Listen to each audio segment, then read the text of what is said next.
días. Vamos a dar los más de gracias en este día. Señor, en el nombre de Jesús, te damos gracias en esta hora, Señor, porque tú eres bueno y porque para siempre tu misericordia, Señor. Gracias porque tú cada día nos cuidas, nos proteges, nos guardas, Señor. Padre, bendice a mis hermanos que están en este lugar.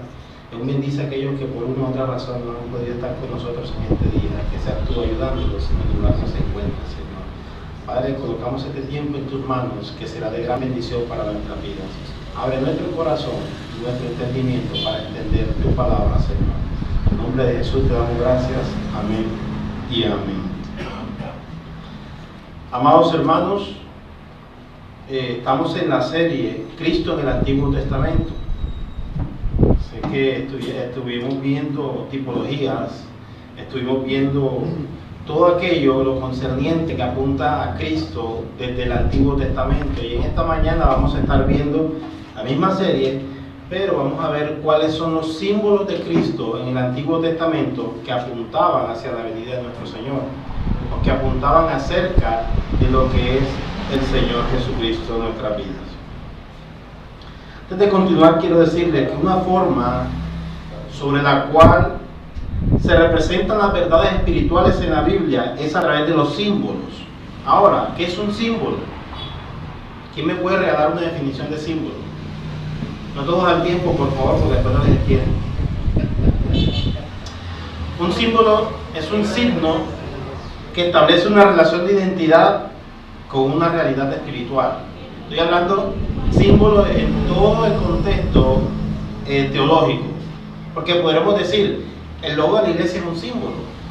Y usted al mirar el logo de la iglesia, usted puede identificar que esa es la iglesia. Donde quiera usted ve ese logo, usted dice, esa es Iglesia Bautista Reformada Comunidad de Gracia. Pero en la parte teológica, un símbolo apuntaba a una relación de identidad con una realidad espiritual. Ahora, nosotros podríamos afirmar hasta cierto punto que un tipo es un símbolo, una tipología es un símbolo, pero no todo símbolo es un tipo. Recuerden cuál es la regla principal de un tipo. El tipo debe contener un antitipo. Es decir, el tipo apuntaba hacia algo en el Antiguo Testamento y en el Nuevo Testamento ese tipo tenía su antitipo, es decir, la confirmación de ese tipo. Entonces podríamos decir que un tipo es un símbolo, pero no viceversa, porque el símbolo, a pesar de que apunta hacia una realidad espiritual, no encontramos su antisímbolo, por decirlo de esa forma. Ahora, la diferencia radical entre estos, el tipo y el símbolo, es que el tipo tiene una confirmación, como les decía, en el Nuevo Testamento, mientras que el símbolo no. Ahora, un símbolo puede llegar a tener diferentes interpretaciones de acuerdo al contexto en el cual se está mostrando este símbolo. Ejemplo, el fuego. Quiero que me acompañen a 1 Pedro, capítulo 1, versículo 7. Y alguien que lo lea, por favor. Y alguien que busque Isaías 31:9. Si traen las Biblias, este es el momento de utilizarlas porque vamos a trabajar con todas nuestras Biblias. 1 Pedro 1:7. Para que sometida. Muy bien. 1 Pedro 1:7 e Isaías 31:9. Dice así: para que sometida a vuestra prueba fe, mucho más preciosa que el oro, el cual aunque perecedero se prueba con fuego, sea hallada en alabanza, gloria y honra cuando sea manifestado Jesucristo. Entonces aquí el símbolo, ¿cuál es? El fuego. ¿Y qué significa en este contexto? Significa purificación. Ahora veamos Isaías 31:9.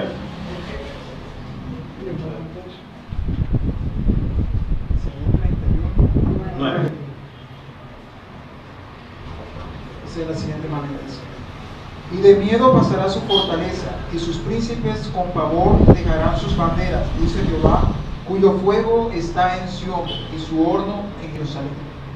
¿Cuál es el símbolo aquí? El fuego. ¿Y cuál es el contexto? Juicio. Entonces observamos que el símbolo puede tener diferentes interpretaciones de acuerdo al contexto en que se da.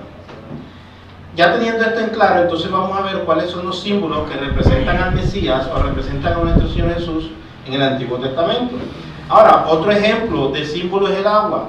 El agua en unas ocasiones se utiliza también como juicio y en otras ocasiones se utiliza como pureza también, como lavamiento, como un lavamiento moral.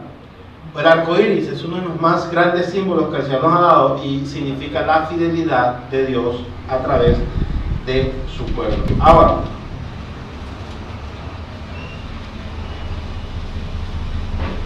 entonces podemos encontrar, mis amados hermanos, a lo largo de la Biblia, todos los símbolos que tienen un significado especial. Pero en esta mañana nos vamos a centrar en aquellos símbolos que apuntan hacia el Mesías. Cómo nosotros identificamos a Cristo a través de los símbolos que encontramos en el Antiguo Testamento. Uno de los mayores libros que contienen, o uno de los libros bíblicos que contienen la mayoría de los símbolos, es el Apocalipsis. En Apocalipsis encontramos todos los símbolos que demuestran que Jesucristo es el Señor. Ahora, quiero que me acompañen, amados hermanos, Génesis capítulo 22, del 1 al 14, alguien que lo lea, por favor. 22 del 1 al 14. Hay que leer el contexto para poder entender lo que les quiero mostrar. Dice la palabra del Señor: aconteció después de estas cosas que probó Dios a Abraham y le dijo, Abraham, y él respondió, heme aquí, y dijo, toma ahora tu hijo, tu único, Isaac, a quien amas, y vete a tierra de Moriah, y ofrécelo allí en holocausto sobre uno de los montes que yo te diré. Y Abraham se levantó muy de mañana y enalbardó su asno, y tomó consigo 2 siervos suyos y a Isaac su hijo, y cortó leña para el holocausto, y se levantó y fue al lugar que Dios le dijo. Al tercer día alzó Abraham sus ojos y vio el lugar de lejos. Entonces dijo Abraham a sus siervos, esperad aquí en el asno, y yo y el muchacho iremos hasta allí y adoraremos y volveremos a vosotros. Y tomó Abraham la leña del holocausto y lo puso sobre Isaac su hijo, y él tomó en su mano el fuego y el cuchillo, y fueron ambos juntos. Entonces habló Isaac a Abraham su padre y dijo, Padre mío. Y él respondió, heme aquí, mi hijo. Y él dijo, he aquí el fuego y la leña, mas ¿dónde está el cordero para el holocausto? Y respondió Abraham, Dios se proveerá de cordero para el holocausto, hijo mío. E iban juntos. Y cuando llegaron al lugar que Dios le había dicho, edificó Abraham un altar y compúsole la leña. Y ató a Isaac su hijo y lo puso en el altar sobre la leña. Y extendió Abraham su mano y tomó el cuchillo para degollar a su hijo. Y entonces el ángel de Jehová le dio voces desde el cielo y dijo, Abraham, Abraham. Y él respondió, heme aquí. Y dijo, no extiendas tu mano sobre el muchacho, ni le hagas nada, porque ya conozco que temes a Dios, por cuanto no me rehusaste tu hijo, tu único. Entonces alzó Abraham sus ojos y miró, y aquí a sus espaldas un carnero trabado en un zarzal por sus cuernos. Y fue Abraham y tomó el carnero y lo ofreció en holocausto en lugar de su hijo. Y llamó a Abraham el nombre de aquel lugar, Jehová proveerá. Por tanto se dice hoy, en el monte de Jehová será provisto. Bueno, ¿cuál es el contexto? El contexto es que Dios le pide una señal a Abraham: sube al monte y sacrifique a quién, a su único hijo. Abraham obedece, lleva a su hijo al monte, pero Abraham tenía una certeza y él le dice, iremos y volveremos.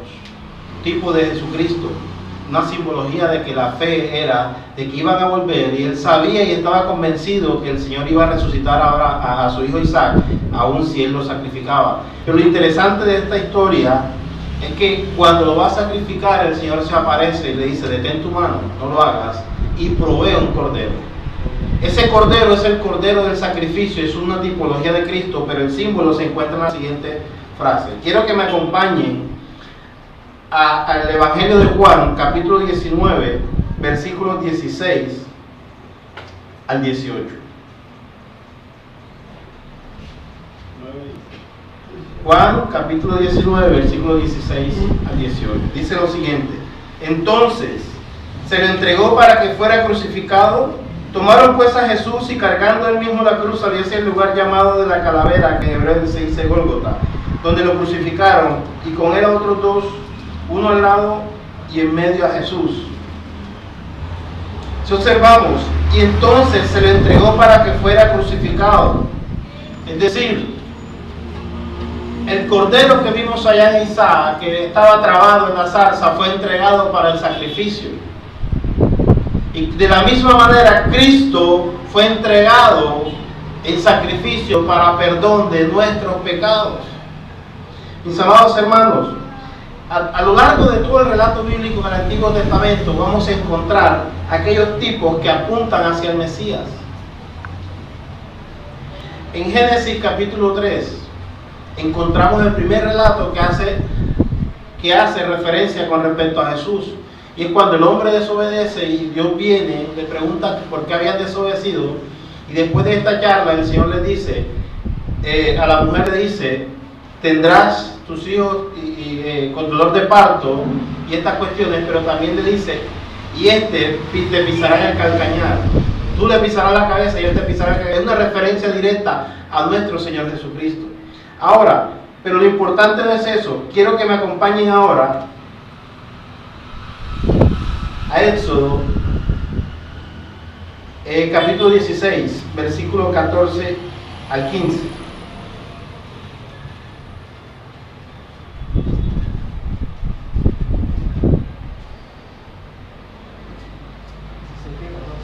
Y 15.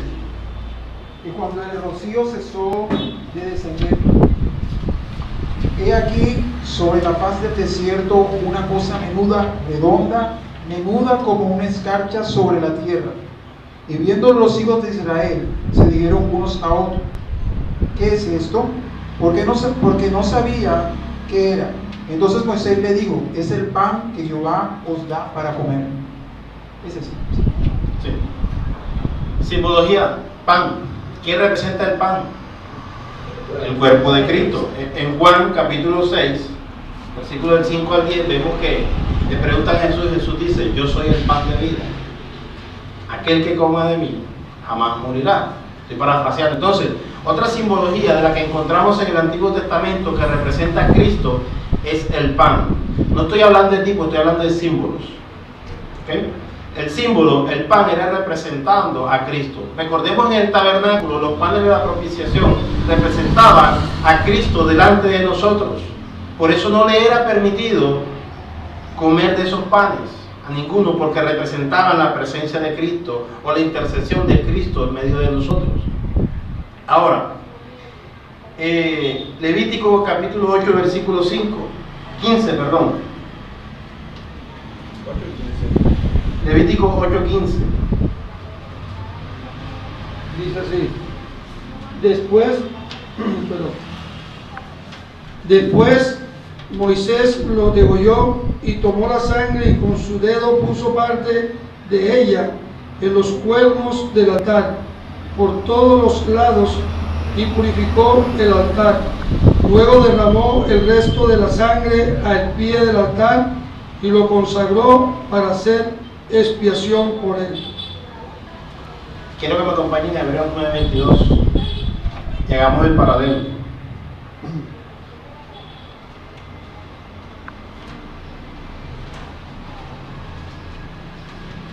Dice lo siguiente: y según la ley casi todo es purificado con sangre, y sin derramamiento de sangre no hay remisión de pecados. La simbología aquí es la sangre, representa la sangre derramada por Cristo en la cruz del Calvario.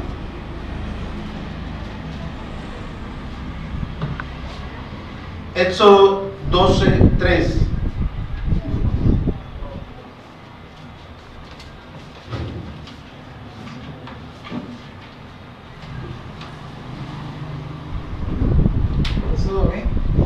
Éxodo 12:3. hablad a toda la congregación de Israel diciendo: el día 10 de este mes cada uno tomará para sí un cordero según sus casas paternas, un cordero para cada casa.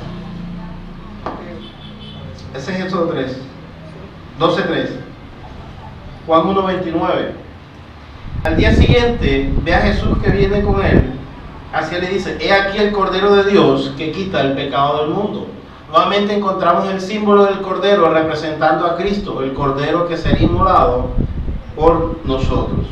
Ahora, Levítico 16 del 2 al 6. 16 del 2 al 6. Dice así: y Jehová dijo a Moisés y a Aarón, tu hermano, que no en todo tiempo entre en el santuario detrás del velo delante del propiciatorio que está sobre el arca, para que no muera, porque yo apareceré en la nube sobre el propiciatorio. Con esto entrará Aarón en el santuario con un becerro para expiación y un carnero para holocausto. Se vestirá la túnica santa de lino, y sobre su cuerpo tendrá calzoncillos de lino, y se ceñirá el cinto de lino, y con la mitra de lino se cubrirá. Son las santas vestiduras, con ellas se ha de vestir después de lavar su cuerpo con agua. La congregación de los hijos de Israel tomará 2 machos cabríos para expiación y un carnero para holocausto. Y hará traer a Aarón el becerro de la expiación que es suyo, y hará la reconciliación por sí y por su casa. Ahora lee el versículo 17. Ningún hombre entrará en el tabernáculo de reunión cuando él entre a hacer la expiación en el santuario, hasta que él salga y haya hecho la expiación por sí, por su casa y por toda la congregación de Israel. Ahora veamos lo que dice Hebreos capítulo 9, del versículo 6 al 12. Dice lo siguiente: dispuestas estas cosas, en la primera instancia ciertamente entran continuamente los sacerdotes para cumplir los ritos.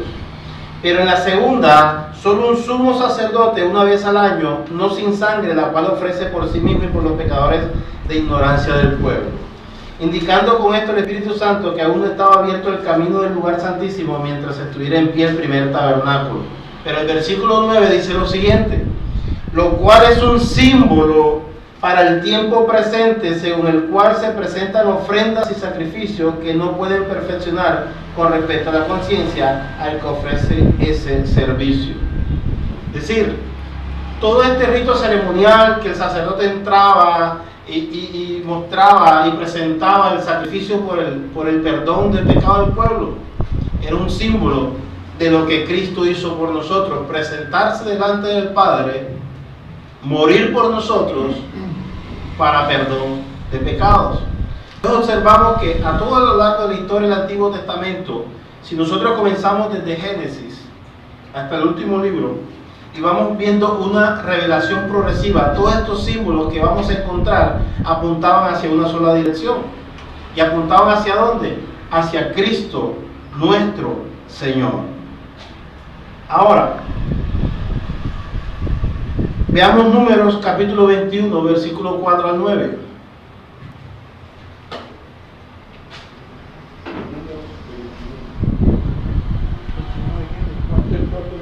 Números 21 del 4 al 9.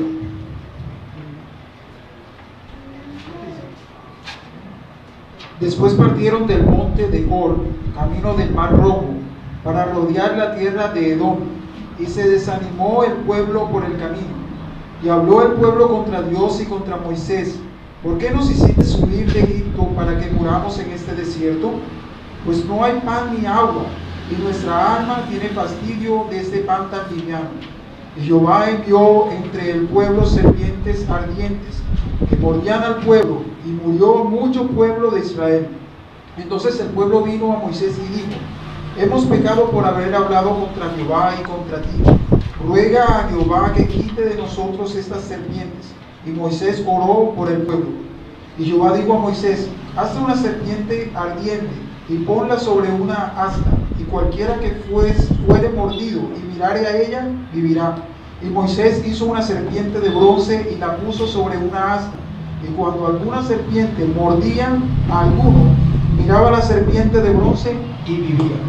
Exacto. Esa serpiente que el Señor mandó a hacer para que el pueblo viera, era un símbolo que apuntaba hacia la cruz de Cristo. Miremos Juan capítulo 3, versículos 14 y 15.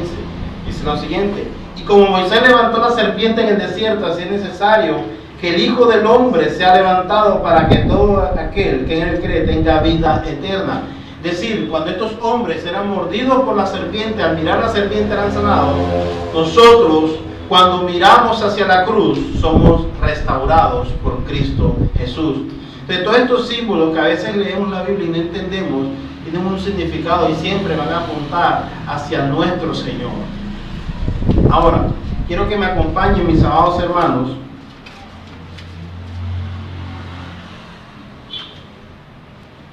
en Lucas capítulo 24, versículo 44.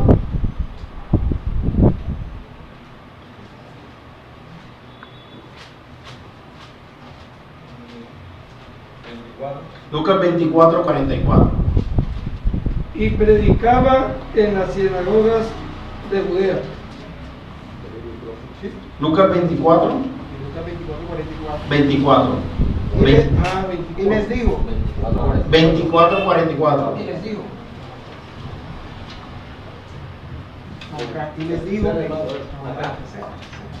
Y les digo, estas son las palabras que os hablé, estando aún con vosotros, que era necesario que se cumpliese todo lo que está escrito de mí en la ley de Moisés, en los profetas y en los salmos.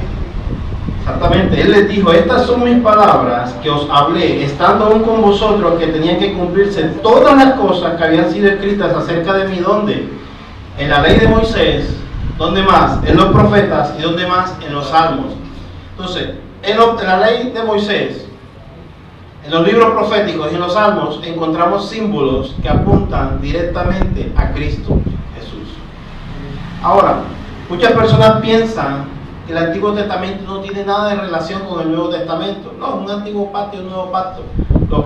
Lo que ignoran es que desde el principio de Génesis es una revelación progresiva de Dios, apuntando hacia el único plan de redención, que era Cristo de la cruz del Calvario por el perdón de nuestros pecados. Pero es que no vemos a Cristo en el Antiguo Testamento. ¿Y qué es lo que estamos haciendo con esta simbología? Estamos mirando que cada uno de estos símbolos apuntaba hacia lo que iba a devenir. Por eso en Hebreos dice: y todas estas cosas eran sombras de lo que iba a venir. ¿Qué es una sombra? Una sombra es algo que se proyecta por una luz directa. Por ejemplo, la lámpara proyecta sobre el micrófono y aquí se proyecta una sombra. Es decir, esta sombra representa lo que iba a venir, la luz de Cristo. Entonces, todos estos símbolos que encontramos en el Antiguo Testamento son simplemente indicios que nos van a llevar hacia la consumación final, que es mostrarnos a Cristo en todo su esplendor. Ahora, todas las escrituras hablan acerca de Cristo. Y en el Antiguo Testamento usan muchas veces lenguaje figurado para enseñarnos aspectos importantes de la obra y de la persona de Cristo. Las ilustraciones que se utilizan en el Antiguo Testamento nos ayudan a aprender y a recordar de manera más sencilla toda la verdad de Cristo para nuestras vidas. Por ejemplo, en Romanos capítulo 5, versículo 14, se hace una analogía entre lo que era Adán y la figura de lo que había de venir. Veamos lo que dice Romanos capítulo 5, versículo 14. No obstante, reinó la muerte desde Adán hasta Moisés, aún en los que no pecaron a la manera de la transgresión de Adán, el cual es figura del que había de venir. Exacto, entonces observamos que todo lo que sucedía en el Antiguo Testamento era simplemente apuntando hacia lo que iba a venir en el Nuevo Testamento. Adán en el Antiguo Testamento era la cabeza federal de todo el pueblo de Israel, de toda la representación, porque Adán era el primer hombre creado por Dios a su imagen y a su semejanza. Por eso el apóstol Pablo, en el capítulo 5, versículo 14 de Romanos, hace esa aclaración. Quiero que me busquen Génesis capítulo 1, versículo 26 y versículo 27. Y otra persona que busque Colosenses 1:15. Entonces dijo Dios, hagamos al hombre a nuestra imagen conforme a nuestra semejanza, y señoree en los peces del mar, en las aves de los cielos, en las bestias, en toda la tierra y en todo animal que se arrastra sobre la tierra. Y creó Dios al hombre a su imagen, a imagen de Dios lo creó, varón y hembra los creó. Y creó Dios al hombre a su imagen y semejanza. ¿Y qué dice Colosenses 1:15? Dice lo siguiente: el cual es imagen del Dios invisible, primogénito de toda creación. ¿De quién está hablando Colosenses? Del Señor. Es el primogénito de toda la creación, creado también a imagen y semejanza de Dios. Es decir, todo lo que sucede en el Antiguo Testamento simplemente es un reflejo o una proyección de todo lo que iba a suceder en el Nuevo Testamento, en la persona de Cristo Jesús. Génesis capítulo 9, versículo 6.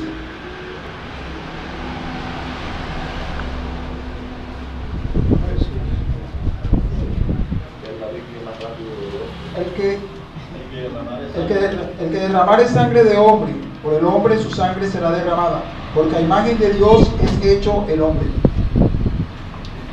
Ahora, el hombre tiene la imagen de Dios, pero no la semejanza de Dios por causa del pecado.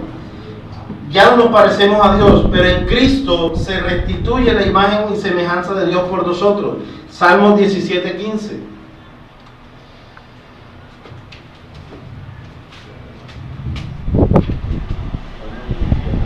Salmos 17:15. En cuanto a mí, veré tu rostro en justicia, estaré satisfecho cuando despierte a tu semejanza. ¿Y qué dice 1 Juan capítulo 3 versículo 2? Dice: amados, ahora somos hijos de Dios y aún no se ha manifestado lo que seremos. Sabemos que cuando se manifieste seremos semejantes a Él, porque lo veremos tal cual como Él es. Es decir, en Génesis 9:6 nos dice que somos hechos imagen y semejanza de Dios, pero por causa del pecado ya no nos parecemos a Dios. Es decir, la imagen de Dios destruida, o la imagen destruida, lo que se conoce en teología como la imagen destruida.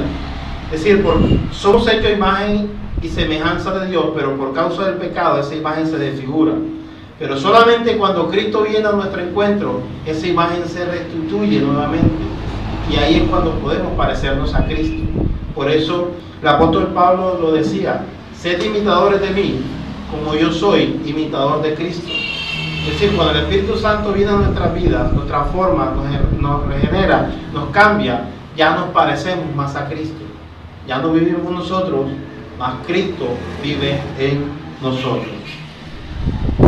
Ahora, todo esto que estamos hablando simplemente es aquello que apuntaba hacia Cristo en el Antiguo Testamento. Ahora, quiero que me acompañen a Génesis capítulo 4, versículo 4.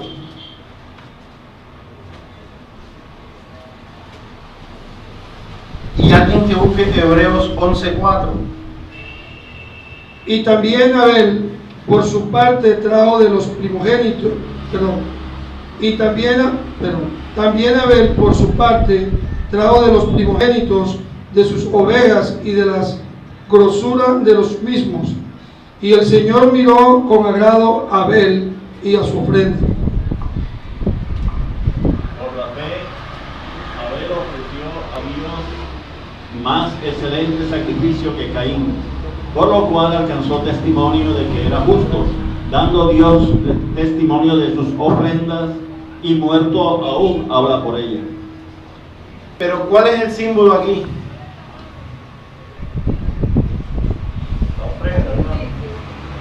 Sacrificio. El símbolo es el sacrificio, no es la ofrenda, es el sacrificio. Volvamos a leer Génesis 4:4. El sacrificio no fue la ofrenda. También Abel, por su parte, trajo de los primogénitos de sus ovejas y de la grosura de los mismos. Y el Señor miró con agrado a Abel y a su ofrenda. ¿Qué dice Hebreos 11:4? Dice: por fe Abel presentó a Dios una ofrenda mejor que Caín, por medio del cual recibió aprobación de que era justo, dando Dios testimonio en sus ofrendas, y habiendo muerto, aún éstas hablaban por medio de ella. Es decir, aquí la simbología es el sacrificio, apuntando ¿hacia dónde? Hacia Cristo, el excelente sacrificio, el único sacrificio perfecto.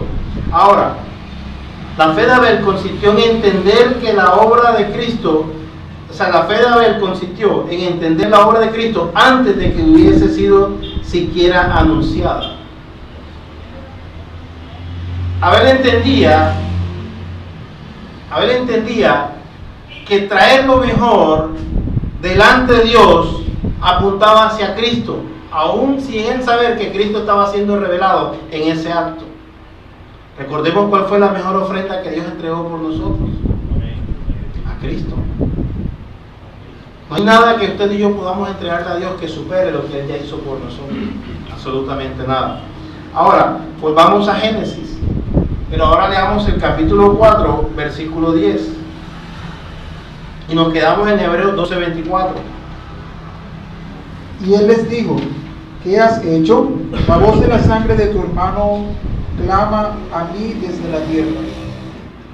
La sangre de Abel da testimonio, así como la sangre de Cristo da testimonio a nuestro favor delante de Dios. Hebreos 12:24 dice lo siguiente: y a Jesús, mediador del nuevo pacto, y a la sangre de rociamiento que habla mejor que la de Abel. Es decir, si la sangre de Abel daba testimonio de lo que Abel había hecho, la sangre de Cristo da mejor testimonio de nosotros delante de Dios. Hebreos 12:24. Y a Jesús, mediador del nuevo pacto, y a la sangre del rociamiento que habla mejor que la sangre de Abel. Es decir, la sangre de Cristo da testimonio a nuestro favor delante de Dios. Entonces, ¿el símbolo cuál es? La sangre. La sangre representaba a Cristo mismo. En el Nuevo Testamento se nos da una simbología muy grande, y es el pan y el vino, que representan el cuerpo y la sangre de Cristo. Pero en el Antiguo Testamento ya vimos cómo el pan fue derramado al pueblo de Israel cuando estaba en el desierto, el maná que descendía del cielo. Y Jesús lo confirma en el Evangelio de Juan cuando dice: yo soy el pan de vida, yo soy el maná que descendió del cielo. De hecho, sus padres comieron del maná que perecía, pero aquel que come de mi cuerpo jamás morirá. Estoy parafraseando el mensaje. Lo mismo decía, la sangre era para el sacrificio, para expiación de pecados, pero Cristo dijo: yo entregaré mi sangre para perdón de pecados, y una vez para siempre. En el libro de Hebreos, entonces vemos cómo el escritor sagrado de Hebreos revela todo el plan de Cristo, mostrando a Cristo como el sacerdote universal, mostrando a Cristo toda la tipología que se utilizaba en el medio sacerdotal en el Antiguo Testamento, de entrar al templo, la mesa de la propiciación, el velo. Todo eso lo vemos en Hebreos representado como Cristo. Cristo cumpliendo cada una de estas funciones, cumpliendo la función de profeta, cumpliendo la función de sacerdote y cumpliendo la función de cordero expiatorio. Es decir, todos estos símbolos que nosotros vemos en el Antiguo Testamento simplemente eran apuntando hacia la persona de Cristo. Recordemos que cuando Israel estaba cautivo en Egipto, una de las señales que Dios había enviado era la muerte de los primogénitos. Y había ordenado al pueblo de Israel que tomara un macho cabrío y tomara esa sangre y pintara los dinteles de la casa. Así, cuando el espíritu de muerte que el Señor había enviado pasara y viera la sangre en los dinteles, pasaría por alto esa casa, y los que no estuvieran con el dintel entraría y tomaría la vida de los primogénitos. Esa sangre es la misma que representaba el sacrificio y la sangre de Cristo derramada en la cruz del Calvario. Entonces, cuando Dios mira para nosotros, ya no nos ve a nosotros, sino que ve la sangre de Cristo en nosotros. Es decir, ve a Cristo en nosotros. Por eso es que nosotros podemos entrar confiadamente delante de Dios.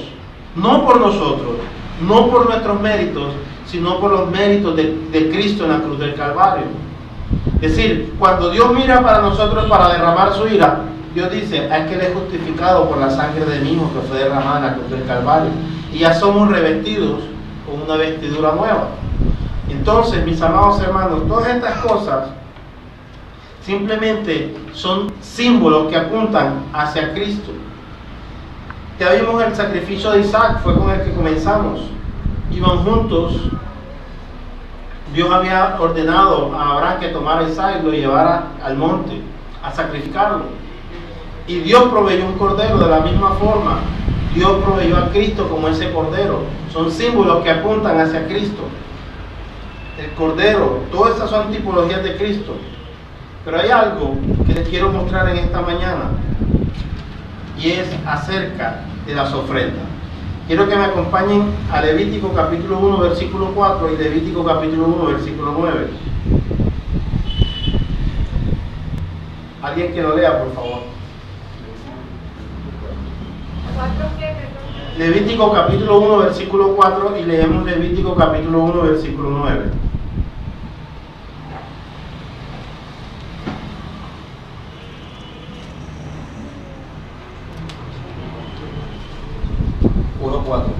Y pondrá su mano sobre la cabeza del holocausto y será aceptado para expiación suya. ¿Y el 9? Y lavará con agua los intestinos y las piernas, y el sacerdote hará arder todo sobre el altar. Holocausto es ofrenda encendida de olor grato para Jehová. Es decir, se presentaba una ofrenda de holocausto. El holocausto era la ofrenda que se quemaba en el altar.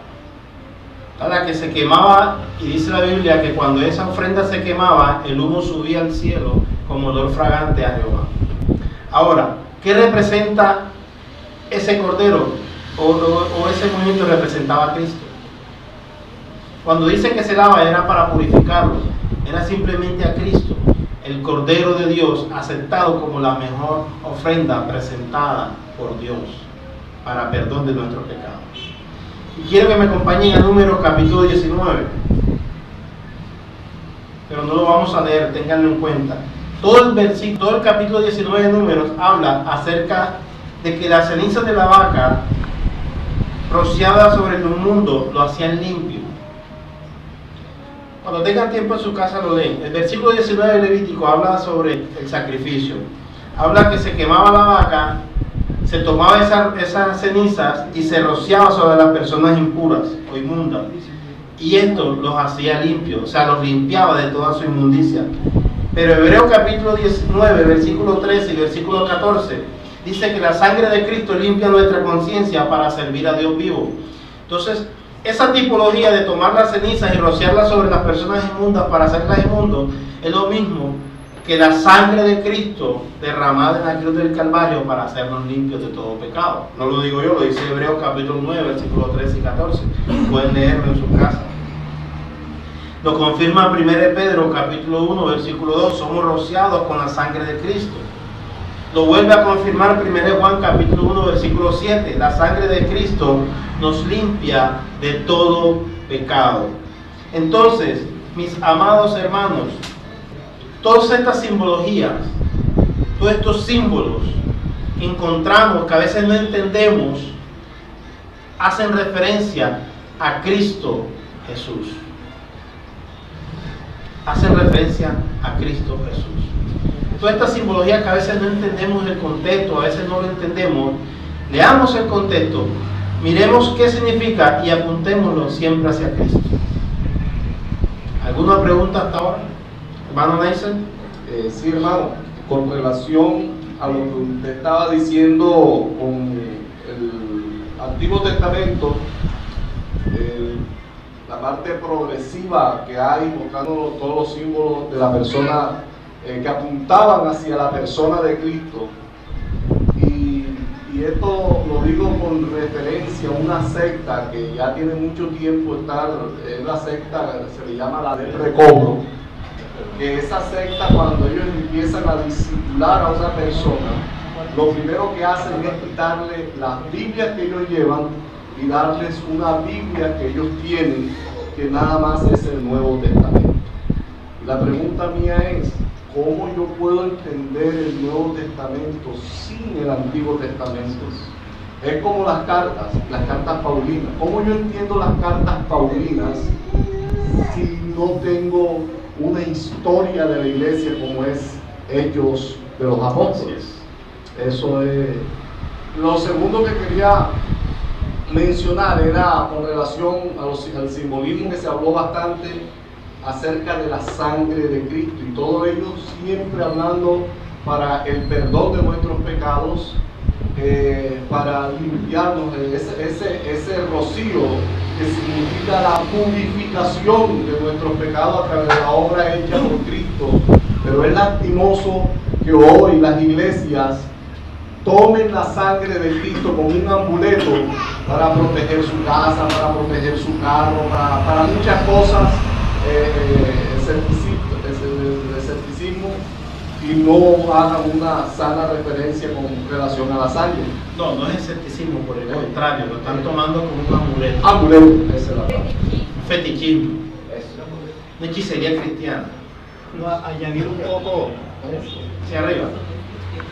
añadir un poco lo que estaba usted hablando. El hombre, Dios, cuando el hombre desacató la orden de Dios, Dios hizo enseguida el remedio. ¿Cómo así? Cuando el hombre desobedeció, el hombre que hizo se puso un par de hojas y entonces, para cubrirse, y dijo Dios, no es así. La paga del pecado es muerte, y dice la Escritura que Dios hizo la obra él, cogió un cordero, lo sacrificó y lo vistió, demostrando que no era por obra, como el hombre siempre quiere hacer obras, sino era Dios, era el que tenía el medio de la salvación. Así es. Que Dios siempre ha proveído el medio para que nosotros pudiéramos llegar a ser salvos. Y es Cristo Jesús. Y ahí eso tipificaba a Cristo. Claro, de hecho muchos preguntan, ajá, ¿y cómo se salvaban los del Antiguo Testamento si Cristo no había sido revelado? A través de la revelación progresiva que el Señor estaba mostrando. Pastor, ahorita al comienzo de la enseñanza usted hablaba del simbolismo y de los tipos. Bueno, mi pregunta es, a ver si no puede captar un poquito, el simbolismo y los tipos siempre llevan al mismo tema o son diferentes. Sí, no. El simbolismo y el tipo siempre apuntan hacia Cristo. Siempre van a apuntar hacia Cristo. La única diferencia es que los tipos van a representar a Cristo, mientras que los símbolos, de acuerdo al contexto, van a tener diferentes significados. Por eso les decía al principio, el agua o el fuego en el Antiguo Testamento tenía dos significados diferentes. Uno era para juicio y otro era para purificación. Entonces, de acuerdo al contexto en que el Señor muestra ese símbolo, nosotros debemos interpretarlo de esa manera. Mientras que el tipo, siempre vamos a encontrar que va a apuntar hacia Cristo directamente. ¿Me hago entender? Los tipos siempre van a mostrar a Cristo. Este es un tipo de Cristo, este es un tipo de Cristo, este es un tipo de Cristo.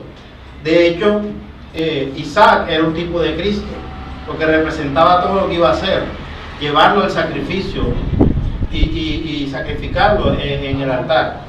José también parece que José también era un tipo de Cristo. Pero mire, una de las historias más hermosas que podemos encontrar en el Antiguo Testamento, que muestra a Cristo en todo su esplendor, yo personalmente lo llamo el Evangelio del Antiguo Testamento, y es el libro de Ruth. ¿Por qué? Porque en el libro de Ruth nosotros encontramos toda la historia del pariente redentor, y es un paralelo de lo que Cristo hizo en el Nuevo Testamento con lo que estaba sucediendo en la historia de Ruth.